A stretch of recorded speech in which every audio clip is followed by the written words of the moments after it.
అదే RTV app. వార్తల్ని క్షణాల్లో చదివే అవకాశం ఉంటుంది. ఒక న్యూస్ పేపర్, ఒక టెలివిజన్ ఛానల్ మీ చేతుల్లో ఎప్పుడూ ఉంటాయి.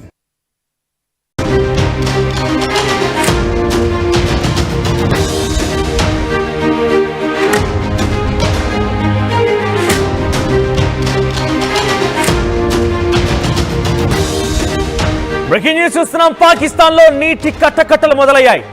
వర్షాకాలం ప్రారంభమైనప్పటికీ పాకిస్తాన్లో ఇక మన దేశంలో మాదిరిగానే విత్తనాలు నాటాల్సిన సమయం వచ్చినప్పటికీ వాళ్ళకు నీళ్ళు అందడం లేదు. వాళ్ళకి ఇండస్ వాటర్ ట్రీటీ అనేది ఎంత కీలకం అనేది ఇప్పుడు ఆ పిచ్చి కుక్కలకు అర్థమైంది. ఇప్పుడు ఆ పాపిస్టి పాకిస్తానీలకు అర్థమైంది. భారతదేశం నీళ్ళు ఇవ్వకపోతే ఏం జరుగుతుందోననే ఒక విషయం వారికి ఇప్పుడు బోధపడినట్టుంది. ఎందుకనంటే పాకిస్తాన్ నీళ్ళు ఇవ్వండి ఇవ్వండి ఇవ్వండి ఏకంగా కశ్మీర్ని సైతం ఆలోచిస్తామని చెప్పి ఆయన విదేశీ పర్యటన ఉండగా పాకిస్తాన్ ప్రధాని మాట్లాడకొచ్చాడు అని అంటే అర్థం చేసుకోండి పాకిస్తాన్కి మన నీళ్ళు ఎంత అవసరం అనేది. మనం ఇచ్చేటువంటి ఆ నీళ్లతోనే భిక్షతోనే పాకిస్తాన్ బ్రతుకుతుంది అనడానికి ఇంతకంటే పెద్ద నిదర్శనం ఏం లేదు. అయితే పాకిస్తాన్కి యుద్ధం నేపథ్యంలో మనం భారత ప్రభుత్వం చాలా సంచలన నిర్ణయం తీసుకొని ఇండస్ వాటర్ ట్రీటీ అగ్రిమెంట్ని రద్దు చేసిన నేపథ్యంలో ఇప్పుడు తన మిత్రుడైనటువంటి పాకిస్తాన్కి నీళ్ళు ఇవ్వకుండా పాకిస్తాన్లో కట్టకట్టాలు నీటి కట్టకట్టాలను ఎదురు చూస్తున్నారు. పాకిస్తాన్కి నీటి ఇక్కట్లు ఎదుర్కొంటున్న నేపథ్యంలోనే ఏం చేయాలో దిక్కుతోచక చైనా తన మిత్రుడి కోసం భారత్ని శత్రువుగా మార్చుకుంటుంది. ఇప్పటికే చాలా సందర్భాల్లో మిసైల్ని సప్లై చేయడం, పాకిస్తాన్కి సహకరించడం, పాకిస్తాన్ దగ్గరికి వెళ్ళిపోవడం, పాకిస్తాన్తో కలవడం, పాకిస్తాన్ గురించి సపోర్ట్గా మాట్లాడడం, ఇవన్నీ ఏదో ఒక రకంగా భారత్కి యాంటీగానే చేస్తూ ఉంది. కానీ ఇప్పుడు ఏకంగా బహిరంగంగా మరోసారి ఒక యుద్ధానికి తెరలేపే విధంగా, యుద్ధం ఇన్ ద సెన్స్ ఇక్కడ ఒక బహిరంగ చర్చకి తెరలేపే విధంగా డైరెక్ట్గానే ఇన్ని రోజుల వరకు మొత్తం ఇండైరెక్ట్గా చేసినటువంటి ఈ యాక్టివిటీస్ కాస్త ఇప్పుడు డైరెక్ట్గానే భారత్ పైన కవ్వింపు చర్యలకు పాల్పడుతోంది చైనా. సో భారత్లోకి బ్రహ్మపుత్ర నది ప్రవాహాన్ని అడ్డుకుంటామని చెప్పి centre for China and globalisation ఉపాధ్యక్షుడు విక్టర్ జికాయిగోవో ప్రకటించారు. అయితే పాక్కు సింధు జలాల నిలిపివేత పట్ల అసంతృప్తిగా ఉండి ఆయన ఈ నిర్ణయం తీసుకున్నట్టు తెలుస్తోంది. సో పాకిస్తాన్ను నీరివ్వకుండా భారత్ అడ్డుకుంటే చైనా కూడా భారత్కు నీళ్ళు ఇవ్వకుండా అడ్డుకోగలదు అని చెప్పి విక్టర్ జికాయ్ గవో చెప్పారు. సో ప్రజెంట్ చూడండి, లెఫ్ట్ సైడ్ కనబడుతుంది కదా, ఆ బాక్స్లో కనిపించేదే బ్రహ్మపుత్ర నదికి సంబంధించినటువంటి నది మ్యాప్ డైరెక్షన్ అది. సో అది చైనాలో స్టార్ట్ అయిపోయి మనకి ఎంట్రీ ఇస్తుంది. అయితే బ్రహ్మపుత్ర నదికి సంబంధించిన దృశ్యాలు మీరు ఆర్టీవీ స్క్రీన్ పైన చూడొచ్చు.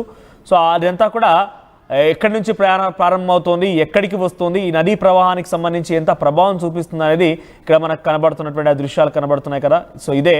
సో దీంట్లో మనం చూస్తుంటే చాలా చైనాలో ప్రారంభమైనటువంటి ఆ నది భారత్ వెంట చివరిగా బే ఆఫ్ బెంగాల్లో కలుస్తూ ఉంటుంది.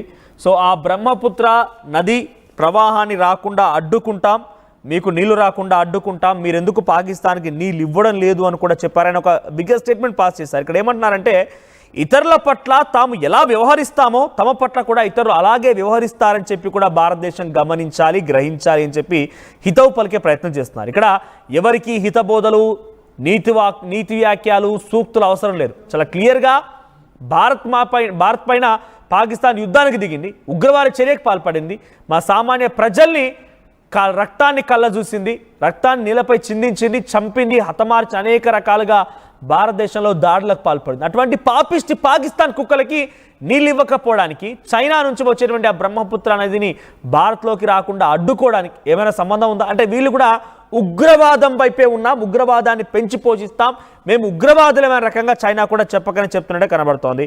భారతదేశ జల భద్రతకు అత్యంత ముఖ్యమైనటువంటి ఈ బ్రహ్మపుత్ర నదికి సంబంధించినటువంటి నియంత్రణ తమ పరిధిలో ఉందని విక్టర్ గుర్తు చేస్తున్నారు. పహల్గామ్ ఉగ్రదాడి అనంతరం పాకిస్తాన్పై చేపట్టిన ప్రతీకార చర్యలో భాగంగా సింధు జలాల నీటిని ఒప్పందం రద్దు చేస్తున్న నిర్ణయానికి స్పందిస్తూ విక్టర్ రకంగా మాట్లాడుకొచ్చారు. బ్రహ్మపుత్ర నది యొక్క నీళ్లను కూడా మేము భారత్లోకి ఎలాగైనా కూడా ఇవ్వకుండా అడ్డుకుంటాం, భారత్ పైకి అస్త్రంగా చైనా వాడుకుంటుంది అని చెప్పి ఆయన చెప్పుకొచ్చారు. ఇతరులకు వ్యతిరేకంగా భారత్ చర్యలు తీసుకుంటే భారత్ పైన కూడా చర్యలు తీసుకోవడానికి మేమున్నామన్నట్టుగా ఆయన మాట్లాడుకొచ్చారు. సో ప్రస్తుతం బ్రహ్మపుత్ర నది ప్రవాహాన్ని భారత్లోకి నిలిపివేస్తే ఏం జరుగుతుందని, ప్రభావం ఎలా ఉంటుందనేది మరిన్ని అప్డేట్స్ మా ప్రతినిధి సచిన్ అందిస్తారు. సచిన్, సో ఏంటి బ్రహ్మపుత్ర నది నీళ్ళని చైనా కనుక భారత్లోకి రావడం అడ్డుకోగలిగితే ఎటువంటి సినారీ ఉండబోతోంది? చైనా చాలా డెఫినెట్గా మీరు పాకిస్తాన్కి అడ్డుకున్నారు కాబట్టి మేము మీకు అడ్డుకుంటాం, అంటే పాకిస్తాన్ ఉగ్రవాద చర్యకు పాల్పడితే మేము ఉగ్రవాదాలకు సహకరిస్తూ భారత్ పైన మరో ఉగ్రవాదాన్ని పాల్పడే ప్రయత్నం చేస్తామని చెప్పి వాళ్ళు చెప్తున్నారు. ఎలా ఉండబోతుంది దీని ప్రభావం? దీని ప్రభావం మరి ముఖ్యంగా అరుణాచల్ ప్రదేశ్, అస్సాంతో పాటు ఇటు దాదాపుగా కోల్కతా వరకు ఉండే అవకాశం ఉంది. బట్ ఇక్కడ చైనా మర్చిపోతున్న అంశం ఏంటంటే, ఒకవేళ బ్రహ్మపుత్ర నీటిని కనుక ఆపితే అది కేవలం భారత్కు మాత్రం ఇబ్బంది కాదు, తన ప్రాణబంధువు అవుతున్న బంగ్లాదేశ్ కూడా ఇబ్బంది.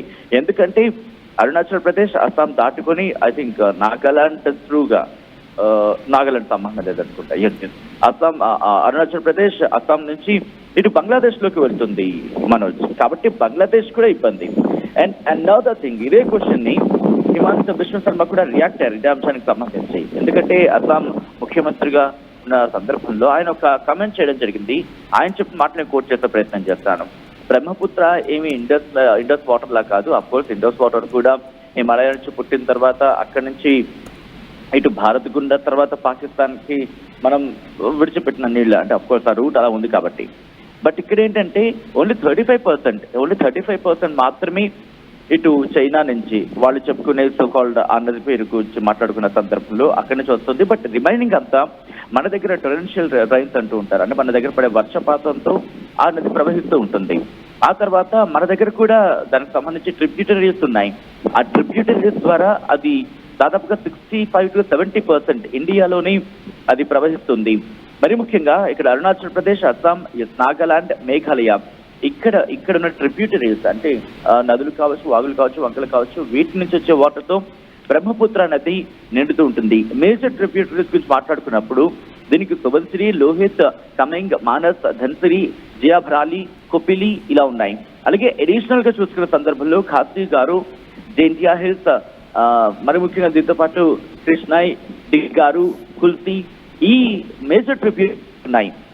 అంటే బ్రహ్మపుత్ర నీటికి సంబంధించి ఒకవేళ వాళ్ళు ట్యాప్ కట్టే ప్రయత్నం చేస్తున్నప్పటికీ కూడా కాస్త ఇబ్బంది ఉంటుంది. Of course 30 to 35% water flow ఉన్న సందర్భంలో అది కూడా ఎలా ఉంటుందంటే అక్కడ హిమాలయ నదాలు ఉంటాయి కదా, అంటే హిమాలయాలు కడుగుతున్న సందర్భంలో ఆ నీటితో అది ఉన్న సందర్భం.